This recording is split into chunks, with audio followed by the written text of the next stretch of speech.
Rob Laking is another close friend of Keith and Helen, going back to the 1970s, when Keith first burst like a meteor on our skies. As well as being a great friend, Rob was part of a book group that Keith's set up, still going strong, I understand, another legacy perhaps. It's a book club that may not have studied any of Keith's work, I can't be sure of that, but Rob has been a keen follower of Keith's writing and can offer a singular perspective on that as well. Rob.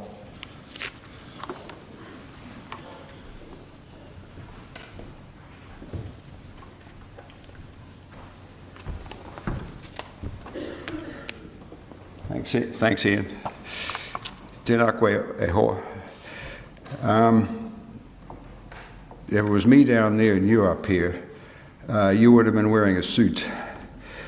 I'm sorry about that, but the only suit I've got I don't fit into anymore. At least I put a tie on. There's a lot of other old friends of Keith's who could be standing here instead of me. So thanks, dear Helen Crispin Piers, for asking me to do this. I'd also like to say just a special word to Barbara. It's 2 a.m. or thereabouts in England right now, so she may not be watching this live, but I just wanted to know that, wanted her to know that we're thinking about her and about John right now. I don't think we qualify as oldest friends, but Colleen and I have been friends with Keith and Helen now for over 50 years. And Piers and Crispin have been like part of our extended family. Very close to our three guys, George, David and Andrew. George and David are here. Andy is in England at the moment. And we've welcomed Alison and Hannah into the clan, and the 5 grandchildren too. I'm also going to start with a love of Keith's life. Sometime in 1974, Helen, you came into my office at the Treasury in a very smart, well-tailored business outfit, clutching a large leather handbag, and looking a bit nervous, I thought, because you were just making your first rounds of your new colleagues. You'd been headhunted by Henry Lang, who always had an eye for talent for the Treasury. I can't remember anything much about those first years at the Treasury for you, except that I very gratefully relinquished to you the job of administrative support for the Committee on Women, that body with an unfortunate acronym, chaired by the redoubtable Miriam Dell, a real National Party grande dame, so I don't know how you got on with her. But you contributed a great deal more besides, and your British civil service experience, you certainly lived up to that reputation. Helen was stepping into the threshold of a new job, and she was coming back home. She was coming back home with a great deal of expectations about her, so that wasn't necessarily easy. Keith's journey was different, and I can see several people here went through the same doorway. You fall in love with somebody from another country, you want to spend the rest of your life with them, and the first choice you must face is where you're going to live. In most cases, it means that one or the other of you, well, nearly all cases, one or the other of you is going to have to move to the country of the person you love, maybe for the first time, and you're going to have to make a new life for yourself. Keith had to find a place to stand here. I first met him when Helen brought him along to the Dungeon Bar. I don't know if anybody here remembers the Dungeon Bar. It was the tackiest bar in Wellington, downstairs somewhere in Lambton Quay. I have only the faintest memory of this tall, lean, handsome man with beautiful, thick brown hair doing a loyal job, being sociable with a mob of boozy young Treasury staff who were chugging down great quantities of Lion Brown beer poured from plastic jugs. Well, that was the start of our friendship. We remember dinners at Glenbervie Terrace at that wonderful Rimu refectory table, and there were return engagements at our new house in Karori.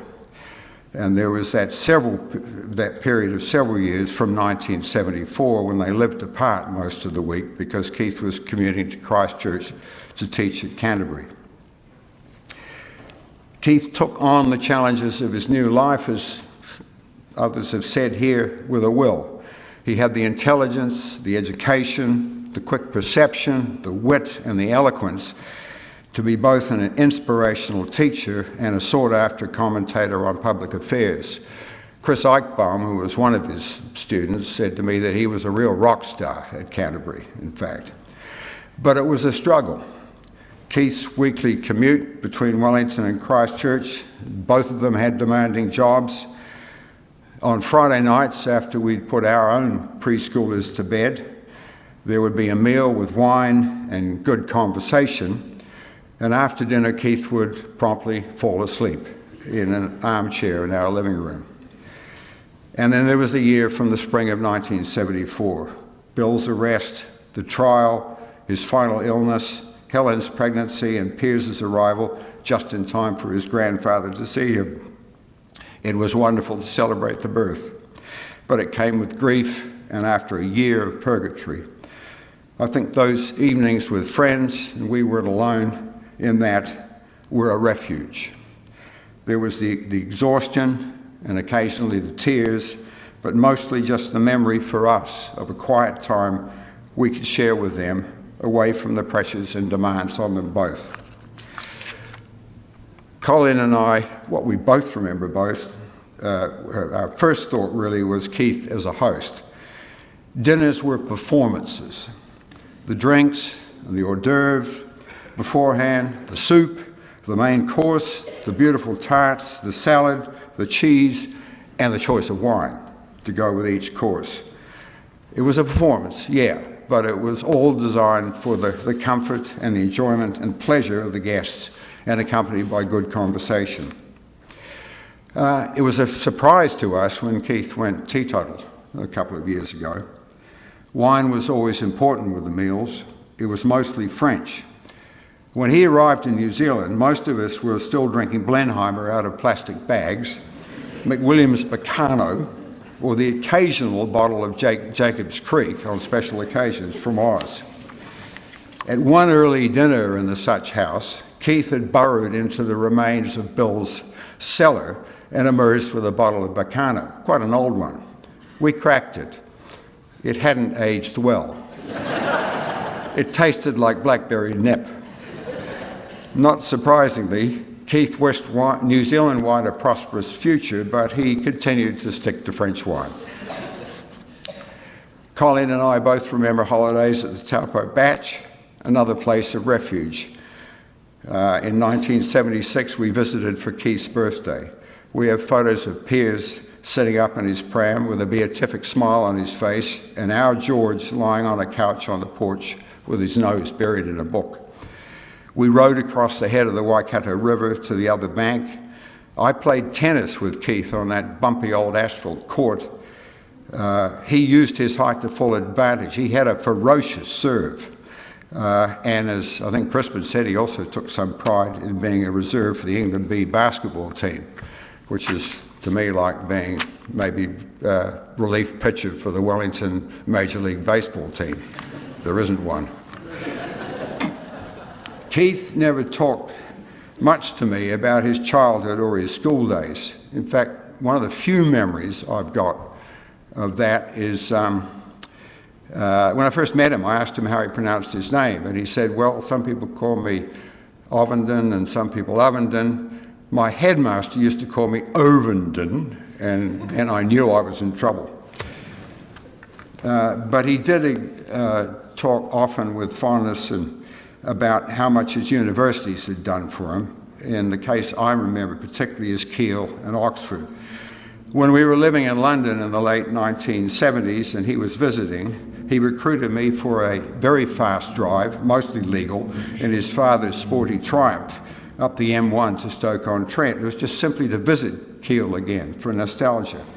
He remembered his teachers there, particularly Brian Barry, of course, but also Samuel Finer, for his advanced studies of politics. When I was in the Department of Social Welfare in the mid-80s, we were struggling with ideas of justice. We were doing briefs for the Royal Commission on Social Policy. And he wrote us a small collection of typically brilliant essays on the subject. He also lent me Barry's book on the subject and introduced me to John Rawls. He understood, and I think he could satirize Oxford's pretensions, but also enjoyed its rituals and its comforts, and valued what he had acquired there intellectually. As he wrote in Bill and Shirley, when he came to New Zealand, he was, and I quote, fresh from a university where discussion, argument, and disputation were the constants of daily life. If he came across sometimes as an Oxford smartass, it was because he came out of a university culture where you argued your case confidently and expected it to be challenged equally forthrightly. And then there were the books. He had the whole of entire unabridged diaries of Samuel Pepys on his shelves, and I remember devouring them avidly, cover to cover. He also introduced me to a book that not everybody will remember called Gödel, Escher, Bach, which is a marvelous, sprawling investigation of all sorts of questions to do, including whether you can talk to an anthill without knowing anything about ants. If you think about it, that's actually quite an interesting thought for a sociologist. And he started the book group in 1979-80. Ian had actually just finally wound up earlier this year. Keith and Helen left the group when they went to Paris in 1980. Colin and I were both members for more than a decade, rather. And after Keith left, my very old friend John Jensen, who's probably not here today, officially retitled it the Keith Ovenden Memorial Reading, Eating and Bleating Group. Colin and I, the discussions were always lively and the cuisine was quite competitive. My son David reminded me of the Jack Aubrey novels. Some of you might have seen the movie Master and Commander. Keith introduced me to Patrick O'Brien's series of novels about a British naval officer at the time of the Napoleonic Wars. There are compelling reading about what life was really like on one of those magnificently complicated fighting machines of British man-of-war at that time. But for Keith, what held the books together over, I think, about 9 volumes was a picture of an enduring friendship between Aubrey and his best friend and ship's surgeon, Stephen Maturin. It reminded me how important friendships were to Keith. He wrote about them in his trilogy, particularly of Philip LaRue, the narrator in The Greatest Sorrow, and LaRue's grief at the death of his dear friend Moser, but also in the next book, Quick Bright Things, LaRue's story of his summers as a teenager in France. Those summers for Keith and friendships formed there were deep in his heart. He wanted admiration and approval, but most of all, he wanted friendship, and he gave it as much as it was given to him. We've got most of his books in our library, going right back to Politics of Steel.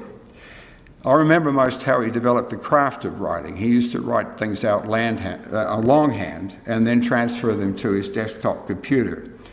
He was the only person, as far as I know, in the living world who actually had a dust cover for his desktop. And he used to put it on the computer every night. He used to pull his leg about that. He treated it like a family heirloom. One of his gestures of friendship to us was to give us some of his manuscripts of his work for safekeeping. I always felt I was just holding them in trust, and they're all now back with the family. I know he's got one book forthcoming. I've always hoped, too, that we could see the 3rd volume of the trilogy published. It disappointed him greatly that he couldn't see it into print. His craft as a writer included a great deep sense of the particularity of things, of food and wine, of course, and particularly French food and wine, but especially of location, which gave his work a kind of density and heft. He recruited me for a couple of expeditions so he could survey the landscape in New Zealand he wanted to write about. One to the Rangitikei for Ratatouille, and another to the South Island, I think probably for the Davin biography. They were times that I treasure a lot because we were alone in each other's company, and I could get some idea of the importance to him of the research for his work and the pleasure he took in it. He knew the strengths and the pitfalls of both written and oral evidence. He was scathing about writers who were less careful. The narrator's journal in The Greatest Sorrow had memories for me of what was important to Keith. The narrator is not a mouthpiece. Keith was far too subtle a writer for that, but there are resonances with his own beliefs. In the book, LaRue has just completed a biography of Alexander Herzen, a Russian political philosopher in exile. Keith admired Herzen, who took an expansive view of democracy. He was a firm supporter of the liberation of the emancipation of the serfs, an expansive view which I know Keith shared. It was a democracy for all, not just elites. Keith, as Alan said, was sensitive about the charge of elitism. He wanted, for example, everybody to be able to share in his delight in the great works of art and music that he loved, and he thought that was made possible through public institutions. The word liberal is so debased in political rhetoric of both left and right as to be virtually unusable. But I mean it both in the sense of individual freedom and social responsibility joined together, as John Rawls had it. Keith was a liberal in that best sense.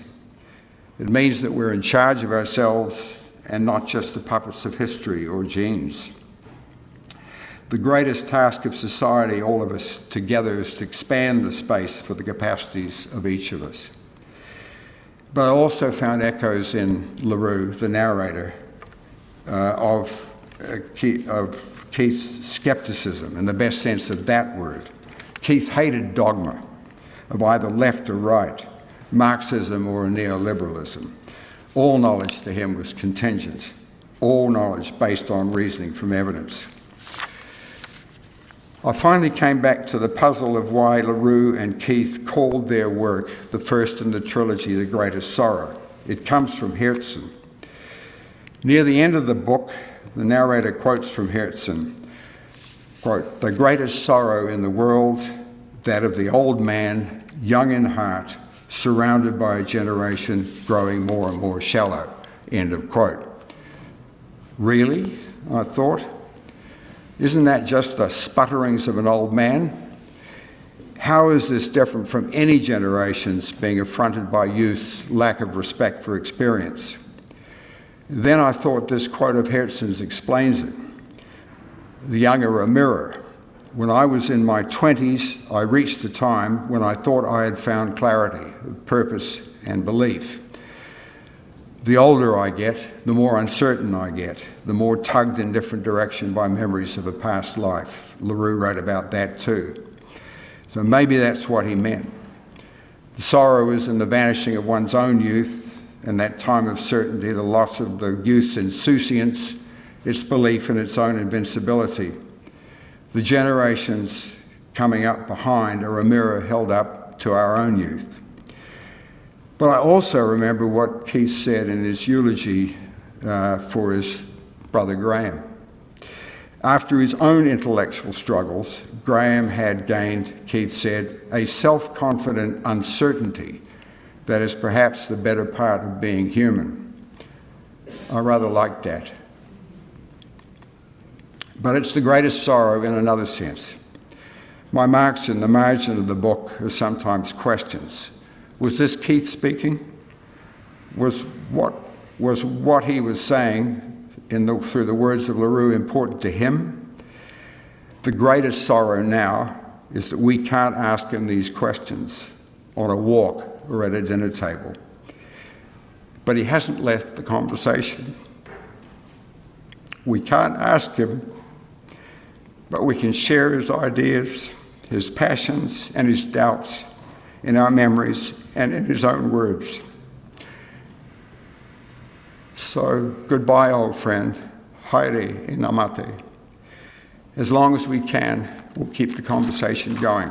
Thank you.